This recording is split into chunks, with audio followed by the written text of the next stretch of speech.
Good evening everyone, जिक्स this side. Welcome back with the voice session of जिक्स। जिक्स के एक नए वॉइस सेशन में आप सभी का स्वागत है।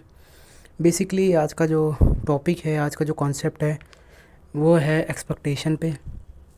एक काफ़ी एक इम्पोर्टेंट एक टॉपिक है जो कि ज़रूरी है कवर करना, क्योंकि जिस चीज़ से मैं अभी गुज़र के आया हूँ मेरे को लग रहा है कि आप लोग भी उससे बहुत अच्छा रिलेट कर पाओगे, specially when you are beginner, और यू कैन से कि आपको एक्सपीरियंस तो हो गया है बट उस लेवल पे नहीं कि आप चीज़ें अच्छी तरीके से मैनेज कर पा रहे हो। आपकी जो थिंकिंग है वो काफ़ी सही तरीके से रन हो पा रही है।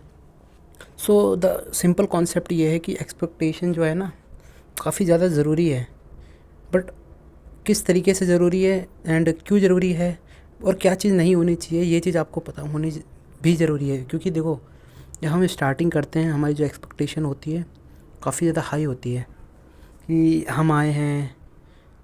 उस टाइम पे ऐसा होता है कि ना चलो सीख रहे हैं, बट थोड़ा बहुत अगर जैसे कि एसएल जाते हैं तो हम उन्हें एज अ ट्यूशन फ़ी दे सकते हैं कि हम सीख रहे हैं तो उसके अगेंस्ट में कुछ तो देना है हमें, तो कोई बात नहीं, एसएल चले गए हमारे, ठीक है।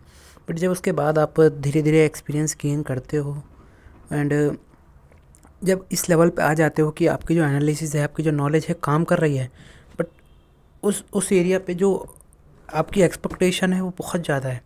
लाइक आपकी जो थिंकिंग है इस टाइम पे ऐसी है कि मैं कोई ट्रेड लूँ और वो बिना एसएल के सीधा मेरे टारगेट की तरफ चली जाए, एंड मैं जो अपना स्टार्टिंग में लूज़ करा है अपना कैपिटल वो मैं कवर कर लूँ एक ट्रेड में।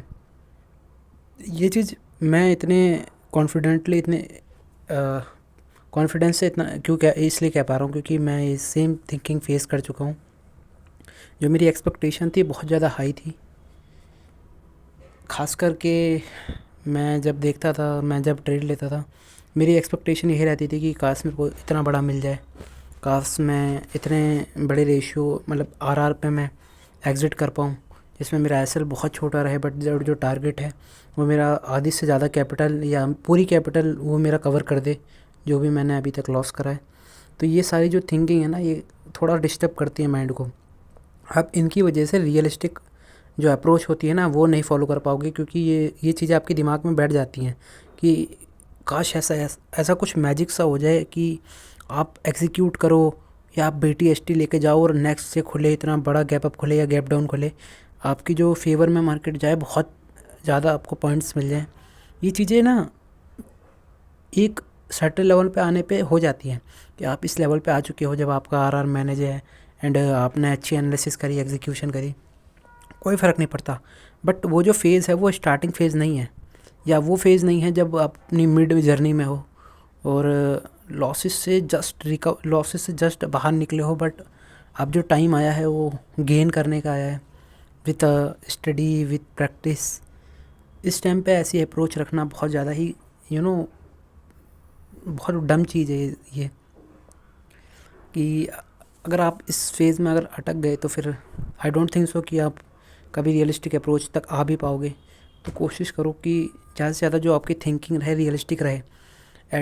ऐसा भी नहीं है कि जैसे कि डे एग्जीक्यूशन होती है, एक मार्केट खुली, आप 500 पॉइंट या 600 पॉइंट का फॉल या राइज एक्सपेक्ट कर रहे हो, या आप कह सकते हो कि आपने ट्रेड लिया और जो आपका जो आरआर है बहुत ज़्यादा किसी दूर के पीओआई या किसी लेवल तक है जो कि थोड़ा सा अनरियल लग रहा है, बट आपको लग रहा है कि यार ये तो बेसिक है, कर देगा, इतना नहीं हो पाता। ये थोड़ा सा जो अनरियलिस्टिक वो है ना अप्रोच, थोड़ी सी ख़राब तो होती है।